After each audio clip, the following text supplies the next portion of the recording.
వ్యాపారం చేసినా, ఉద్యోగం చేసినా, వర్క్ ఏదైనా కూడా మేం చేసే హార్డ్ వర్క్లో మాకు 100% రిజల్ట్ రావాలి, చేతి నింప డబ్బు సంపాదించాలి, అద్భుతమైన లక్ష్మీ యోగం మా శరీరానికి కలిసి రావాలి అని కోరుకునే వాళ్ళందరూ కూడా మీరు స్నానం చేసే వాటర్లో ఈరోజు 10 రకాల రెమెడీస్ అనేది చెప్తున్నాను. అన్నీ కూడా స్నానానికి సంబంధించిందే. సో ప్రతి ఒక్కరు కూడా 10 పాయింట్లు కూడా ప్రతి ఒక్కరికి యూస్ఫుల్ అవుతుంది. ఓకే, మనము ఒక పరిహారాన్ని ఆచరించబోతున్నాం. పసుపు నీళ్ళతో మొదటగా మీకు ఆల్రెడీ పౌర్ణమికి చెప్పాను కదా, ఆ ఒక్కరోజు మాత్రం దాని ఫుల్ ప్రాసెస్ ఎలా చేయాలి అంటే 1 మంత్ కంప్లీట్గా.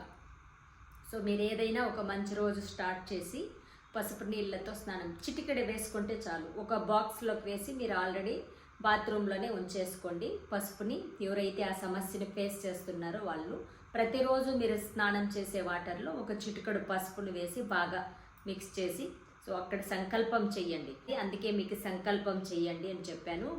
గంగాని అమ్మవారిని తలుచుకొని గంగా నదిలో చేసినంత పవిత్రమైన జలాలుగా భావించి అందులో ఈ ప్రాసెస్ మీరు చేసుకోవాలి.